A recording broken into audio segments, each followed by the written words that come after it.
রহমানির রাহিম।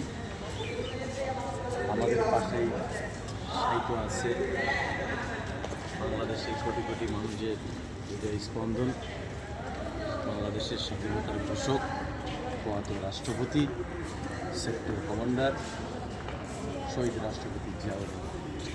আজকে সপ্তাহের শ্রেষ্ঠ দিন, পবিত্র জুম্মা মোবারক। মহান রাব্বুল আলামিন তাকে যেন বেহেশত নসিব করে, বেহেশতের সর্বোচ্চ মর্যাদা দান করে। শহীদ রাষ্ট্রপতি জিয়াউর রহমান সর্বপ্রথম বাংলাদেশের সংবিধানে বিসমিল্লাহির রহমানির রহিম সংশোধন করেছিলেন।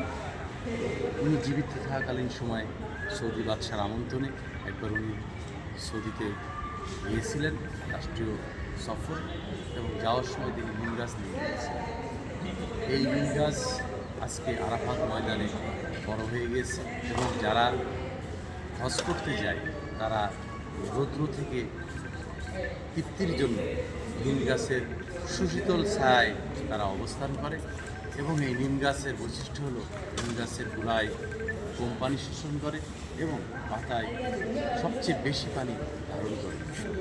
আল্লাহ তাআলা শহীদ রাষ্ট্রপতি জিয়াউর রহমানকে এমন মর্যাদা দিয়েছে, যতদিন পৃথিবী থাকবে ততদিন আরাফাত ময়দান থাকবে, ততদিনই নিম গাছ থাকবে, এবং ততদিনই শহীদ প্রেসিডেন্ট জিয়াউর রহমান থাকবে। আসুন আমরা সবাই শহীদ রাষ্ট্রপতি জিয়াউর রহমানের জন্য দোয়া করি, আল্লাহ তাআলা যেন তাকে বেহেশতের সর্বোচ্চ মর্যাদা দান করে। আমি